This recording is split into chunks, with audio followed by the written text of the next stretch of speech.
Hello, hello, hello. I'm back with another Path of Exile 2 video.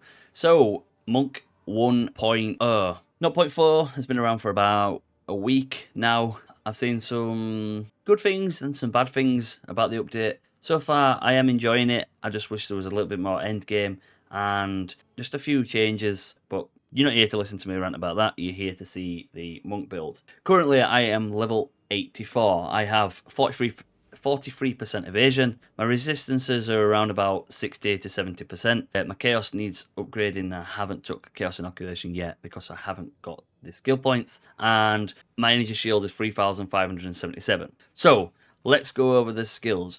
Okay, as I mentioned, I am level 84, so this is kind of like a early maps build slash into middle maps. I'm currently running T15s, not juiced because I don't have the gear, but they're around about, like, allow me to get at least 2 tablets on it. A couple of them I've been able to run 3 tablets, but with better gear you'll get better damage. Okay, so what I'll do is I'll leave an update with this Path of Builder, and then I'll leave an update with what I plan to take over the next couple of levels and when I get some perfect dual orbs and stuff like that. Okay, so we've got Ice Strike, we've got it with Close Combat, Rage 3, Rapid Attacks 2, and Crescendo. You don't have to take Ice Strike, you can take anything you want realistically.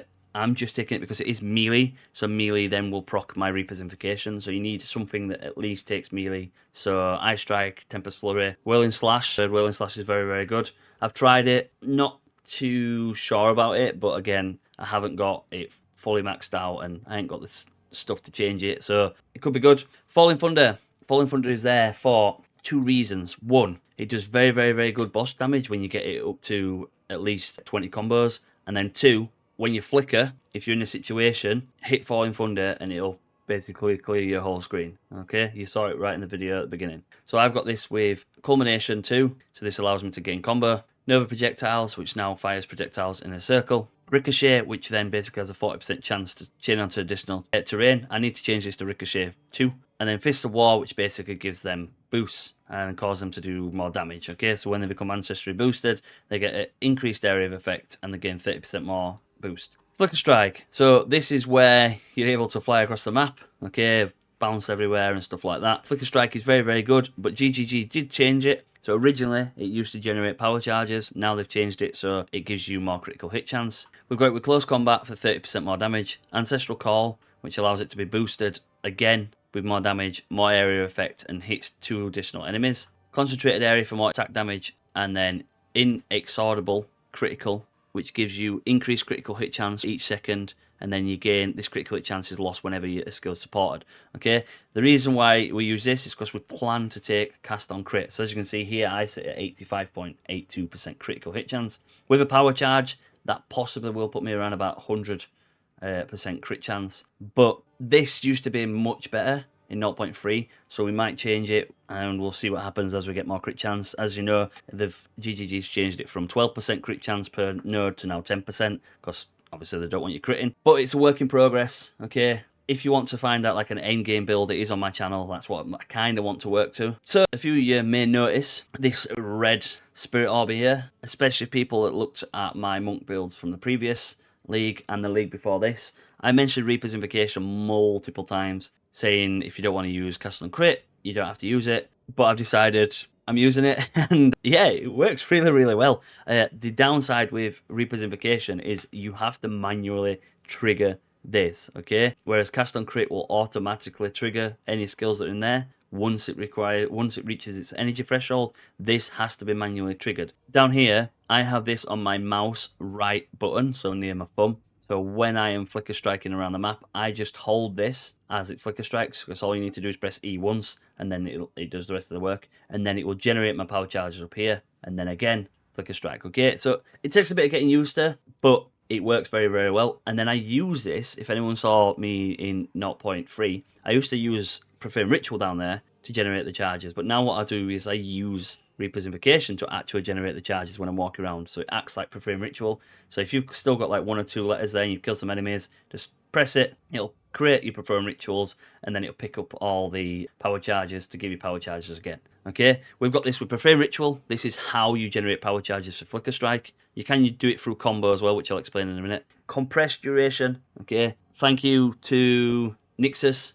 So I'd always been running it with overabundance and then rapid casting, but turns out compressed duration is a lot quicker. Okay, the charge regen from compressed duration and overabundance is insane. Okay, if you've got this fully perfect, so you've got an extra slot into it, put rapid casting. So rapid casting gives you 20% cast speed. This gives you 35% less skill effect duration, and this gives you 50% less effect duration. So you've got an 85% skill effect duration decrease, and then a 20% cast speed. Okay, so it honestly generates charges really, really quick. So like I said, we've got overabundance 1. Don't take overabundance 2. Overabundance 2 gives you less skill effect duration, so it gives you 40% less. So, but we want it to be 50% less. The less time that the skill is up, the quicker we get power charges. Then we've got this with charge profusion 2. Again, this gives us additional charge, and then it grants an additional random charge, which will pair with the next skill that we have down the bottom. Charge staff. Charge staff is great for damage.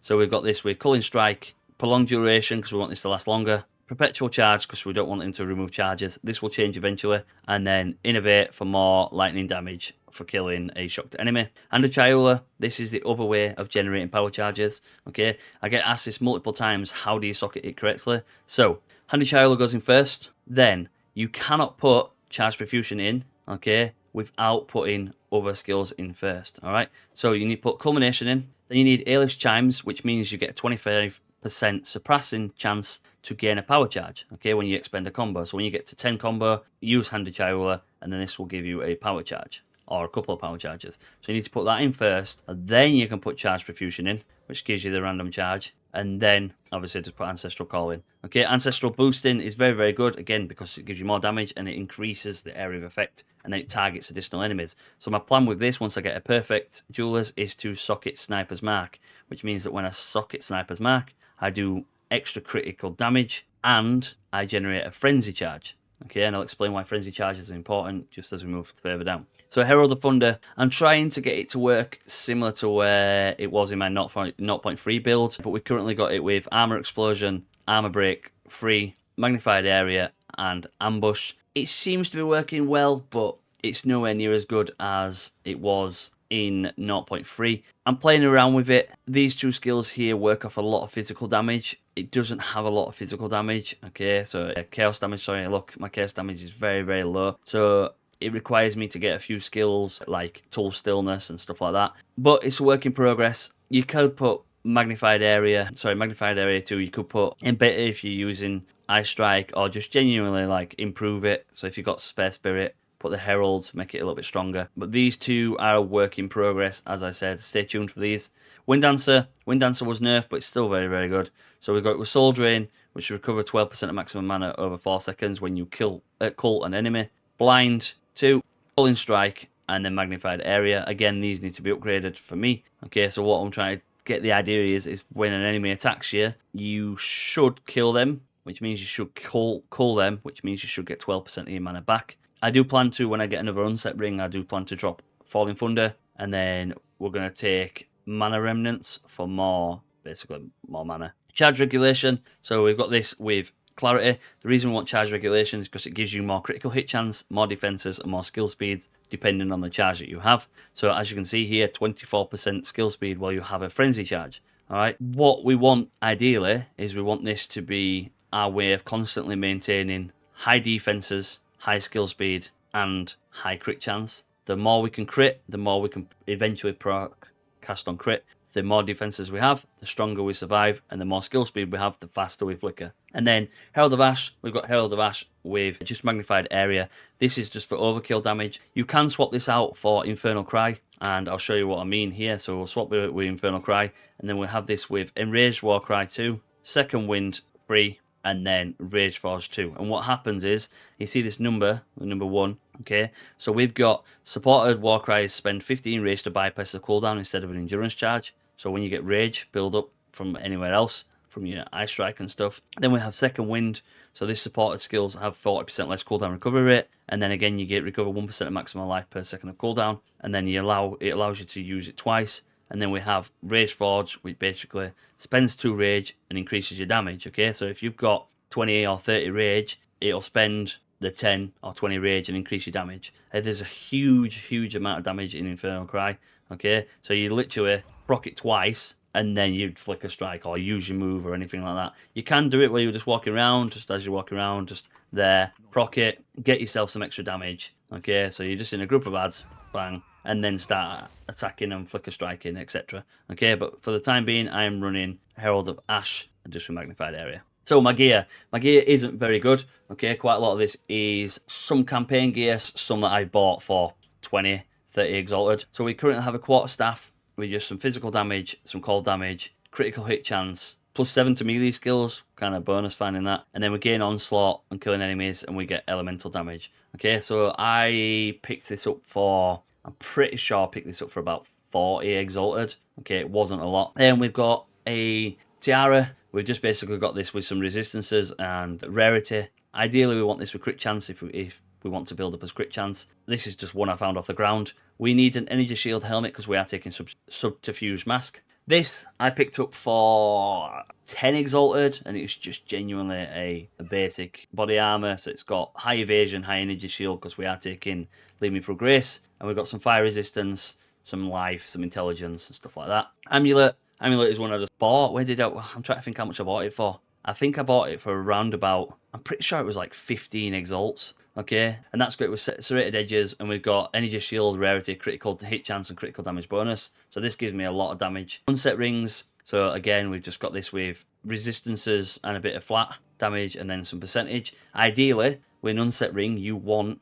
resistances on one ring, and then flat damage, and then on the other ring, like mana leech, mana regen, and flat damage. So I've got a prismatic ring on this side. This is again just resistances, and we've got a bit of like intelligence and some accuracy. Gloves. These gloves are just ones that I found. So we've got fire resistance in it. I think I got them from the temple. I got some physical damage, some lightning damage, critical damage bonus, some resistance, and then we leech physical damage as life. You can take the ascendancy sangria, the ones that give you life leech as energy shield leech, but again, they become expensive, and this build is not expensive at the moment. Then we've got a rawhide belt with just resistances. Again, I think I picked this up for like 5 exalts. And then we've got some boots with movement speed, resistances, life regen, and stun threshold. I got these off, I think it was just off the gambling. But again, look, my gear is it's not very good, okay? Just a normal flask, just a normal mana flask. And then we've just got some stunned and bleeding. So, let's go through the passive tree, okay? So currently, as I mentioned, I'm 84. I haven't even done my final ascendancy yet because I haven't dropped an inscribe ultimatum. I did buy one, and I can't remember what happened. I think the game crashed through it. Yeah, it wasn't very good. So I plan to take that, and what I'll do when I get my final ascendancy is I'll take Sunder my enemies. I'll leave this in the updated build guide. So we've got Lead Me Through Grace for spirit on evasion and energy shield. We've taken I Am the Thunder, which gives me more lightning damage and creates shock ground. And then we've got Soul Springs Eternal. This is a new change to Monk. So you gain 35% more energy, but you also get 50% increased reservation. So as you can see down here, my Reaper's Invocation, rather than it costing 30 spirit, costs 20 spirit. Okay? And that's just how it works. It's so good. Alright, so when we take cast on crit, once it's at max quality, it should be around about 60 odd spirit. So we've taken Flow Like the Water for attack and cast speed, Mindful Awareness for evasion and energy shield, and then Step Like the Mist for movement speed and mana regen. We've got Crashing Wave now to deal damage if you've dealt a critical hit in the past 8 seconds. This possibly could be, you could possibly take these instead, just until you build your critical hit chance up. So Flow State. Then we move up here, we've got Concussive Attacks for more damage and a chance to daze. Moment of Truth for more damage if we've dealt a non-critical hit. Once we eventually get to a point where every hit is a crit, okay, we will remove this.